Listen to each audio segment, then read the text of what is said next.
So I'm here in Montgomery, Alabama, at the Rosa Parks Museum. The parking lot for the museum is actually on the children's side. If you want to go inside, you would have to go right around the corner and buy tickets at the gift shop. This is across the street from the Davis Theater. I went to UC Davis, so whenever I see anything from UC Davis or Davis, just the name, I always try to give it a little bit of a shout out. Lots of things here. It's basically a two-part sort of experience. There's a rail car that is probably good for children. It's a reenactment of Jim Crow, and you go and sit into an improvised streetcar. Again, if you miss that one, not a big deal. It's not, it's not something that's necessarily, a must-see. What is a must-see is the museum itself. And the reason the museum itself is a must-see is because it includes a lot of documentation and a lot of court documents that you can't find anywhere else. And a lot of newspaper clippings as well. And if you just study about this in history books, you're not going to see the kind of details that actually matter. So let's go through a couple of these things. A couple of details that you're not taught in school. The reason the bus boycott worked in this city is because, for the most part, poor people take the bus. That's true today, that's true in the past. And so the people taking the bus, even back then in this city, were black for the most part.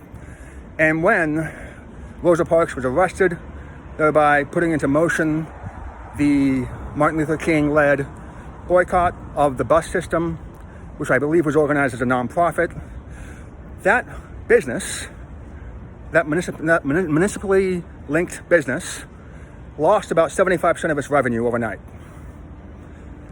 And this created obviously a lot of problems. Any business or any entity, whether it's governmental, nonprofit, or corporation, that loses 70 to 75% of its revenue is not going to be happy about it.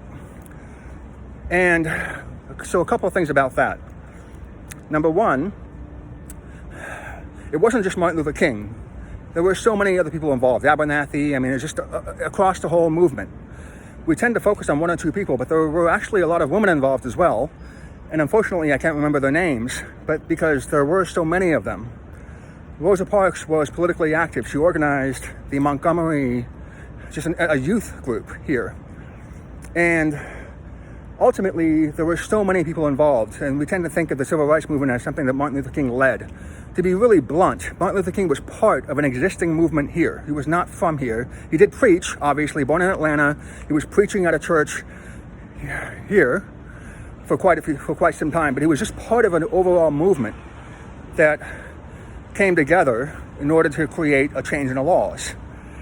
So the first thing you want to remember about this city, or about just the civil rights movement overall, it's even though we focused on people like Martin Luther King, Malcolm X, James Baldwin, you can't get anything done in a democracy unless you have the whole city behind you. And when you're able to essentially take out 70% of the revenue of the bus system, there's going to be some changes. And that's what happened here. Now, a couple of other things that were really interesting. At a certain point in time, there were other decisions going on back and forth. Most of the decisions that favored the boycott and that allowed the boycott to succeed were federal decisions. Obviously, if you have a police department that's problematic and violent and dedicated to enforcing the laws as is, you have to get the federal government involved. And that's what happened here. And in some cases, at one point, a similar situation was happening in South Carolina, and word got out that the federal court, which would probably be in the same district, and therefore would have its holding recognized here as well, not just in South Carolina, being a federal court, not a state court, and the federal court having broader jurisdiction as part of a district. At one point in time, it appeared that South Carolina's district court had issued an injunction against the laws here that prevented an integration of the bus system. Although that's not what people here were originally asking for. The list of demands was quite reasonable. Be polite, give us exact change back, very, employ, as for jobs, 75% of the bus drivers, give them, give those jobs to African Americans. Very reasonable demands. It was not originally a demand for complete desegregation. And so when that South Carolina decision came, it was actually, I think it was just a dismissal. It wasn't actually a decision, which is obviously not the same thing. The bus company here decided to just go and move ahead with the desegregation, quote unquote, bus desegregation issue, because they wanted to get that money back. They were stopped. The company was stopped from essentially giving in to the boycott by its own state court, by its own city police, that immediately told them that you must enforce the city law. That's the first thing you look at. The fact that you had a lot of competing issues, a lot of competing interests over time. The second thing you want to look at is when the buses stopped, people still had to get to work. You know, when the buses were boycotted, they still had to get to work. So Martin Luther King had a whole other operation going on, along with everybody else, where he would organize taxis, unofficial taxis, to get people from point A to point B, to get people to work, because not everybody could walk to work. So Martin Luther King actually, on top of having a boycott, had to organize essentially a taxi system. But the taxi system was illegal. You can think of it as an Uber or a Lyft or a Grab, ride-sharing service, because that's what actually happened here, way before those apps became popular, the ride-sharing apps. The problem is you can't have, and if you want to have a taxi, you have to have a license that's given to you by the city. So the other court battle that was happening was the city attempting to shut down this unofficial taxi service under the legal argument that, all right, if you're not being paid, then that's okay. But if the minute you're being paid to transport somebody from point A to point B within this city, you have to have a taxi license. If you don't have a taxi license, your business gets shut down. And if Martin Luther King's unofficial taxi service was shut down, that would have harmed the movement completely, because people still had to get to work. It wasn't like this whole city shut down. And Martin Luther King was successful in creating, along with some drugstores in the area, a quick pickup drop-off point that allowed people to just come in, get dropped off, and just leave before the police, who were stationed all over the city as lookouts, before the police were in a position where they would be able to arrest anybody. And so you had a whole separate court system, a whole separate battle over this licensing, this taxi licensing, this attempt to shut down the boycott by going after Martin Luther King's unofficial taxi service. And beyond that, what was happening was a lot of people here were just walking to work. And so, and you can imagine it's quite hot. So a lot of people out here in the humidity were walking probably miles to get to work in support of the boycott. And if they were stopped, they might say, as part of the nonviolent resistance, that we're not really supporting the boycott. We're just, somebody's sick at home, and I just like walking, and, they would just walk and get to work. For miles, most likely. This is not an easy city to get around without a car.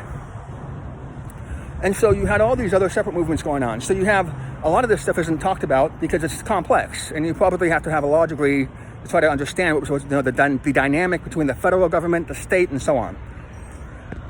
So that's another issue. The other issue that people don't necessarily pick up on is the issue of corruption within the police department. Now, racism obviously is in and of itself a problem for obvious reasons. But it's also a municipal problem, because if you have a police that have to enforce an unjust law, the police become corrupt because they have to enforce the law. They follow orders from the mayor and the legislature. So if there's a law, they have to enforce it. And in some cases, they don't want to enforce it, but they have to do so anyway. So the real problem with racism, on top of the obvious, is that it corrupted police departments all over the South. And that also explains why the KKK was popular, because to the extent the police were not able to, give in to their most violent impulses, the KKK was acting as a paramilitary organization that was unofficially connected to some sheriff's departments, to some police departments that were willing to do what the police could not do.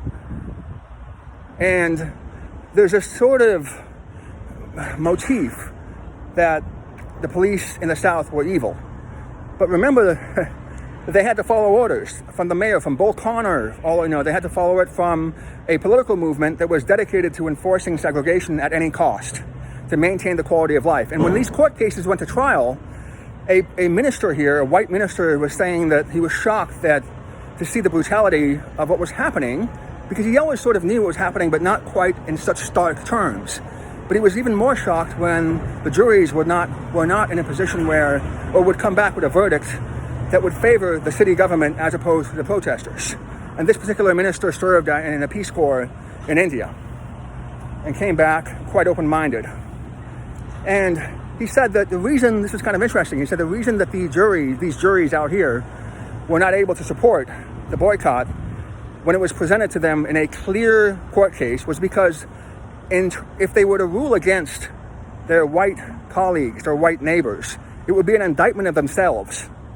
In other words, if they were to say, as a matter of court, as a matter of legality, that this person, in following the law as written, has somehow done something wrong, that affects my own self-perception as a good person, as a law-abiding person. And because it affects my self-perception, I'm not able to rule in favor of justice because it harms my own self-perception. Because the law and justice have not been aligned in Montgomery, Alabama, or were not aligned. And that's something else that's really interesting. So when you think about civil rights, you have to think about it as an issue that divided cities. It wasn't as if everybody here was against the boycott. A lot of white people here, residents, also supported the boycott. You just don't hear about them, just like you don't hear about all the people that supported Martin Luther King. And even back in the day, even on the issue of secession from the Union, going really way back, going very far back, it wasn't as if it was a unanimous decision. I think the vote in whatever legislature was there at the time was split 60-40 in a percentage, maybe 65 or 35, but it was still split. So you had a minority of people that believed in justice, but were overwhelmed by the forces of the day, specifically the police department, which was connected to the businesses, connected to everything else, that wanted to keep things the way it was in order to maintain their own power. And so if you want to think about a new civil rights movement, you have to think of it perhaps in a different light. Perhaps we have to think of it as, how do we make police departments honest? Because what's happening now is when you're dealing with laws, say nonviolent crimes, whether it's drugs, whether it's something else, right? Prostitution, whether it's all these quote-unquote unsavory activities, the police have to enforce the laws, and ultimately, if they're spending a lot of time enforcing these laws, it takes time away from enforcing violent crimes or preventing violent crimes and so on. And that also makes the police departments corrupt, because they have to enforce a law that perhaps doesn't make any sense when, in fact, you have an alternative scenario where you can legalize activities that would free up the police into dedicating their time and efforts into something that perhaps might make the community a little bit more safer, flat out safer. So ultimately, if you want to look at a new civil rights movement, you have to look at a situation where you look at the laws and talk to the police officers and try to figure out which laws are worthy of being enforced and which ones are not. Because if you don't have laws that make sense, and the police officers would be the ones that would actually tell you, or be in a position to tell you exactly which laws make sense and which laws don't make sense. And if they're the ones in a position where they have to enforce laws that don't make any sense, the whole city becomes corrupt, because once police departments become corrupt, the political structure becomes corrupt. And one of the reasons that in the United States that we're having an issue with political corruption is because, as we now know, a lot of police departments are corrupt. But that's not going to change until every unjust law, or not even any unjust law, but every law that just doesn't make any sense is off the books. And I know I sound like a sort of a very naive libertarian, but I'm simply trying to make the point that we think about racism as something that's homogenous. We think about it as something that's socially evil. And of course, it's socially evil. But it's also evil because it corrupts police departments. It corrupted police departments here. And once you corrupt the police department, you can't have an honest government. And that might be one clue to why we're having so many political problems and political divisions in the United States today. With respect to the drugs, and the prostitution side of it, you've got people like Mark Twain, Malcolm X, the host of Inside the Actors Studio, James Lipton. All of them at one point in time worked as pimps. And when they worked as pimps, they said that they paid off the police. They knew the police officers by first name. And that's one of the reasons they like the job. And so there are other laws now that just don't make any sense. And the question is, if we want an honest political structure, are we going to be honest with ourselves about the real economy that makes sense, about what really makes a city and a country run, which is revenue?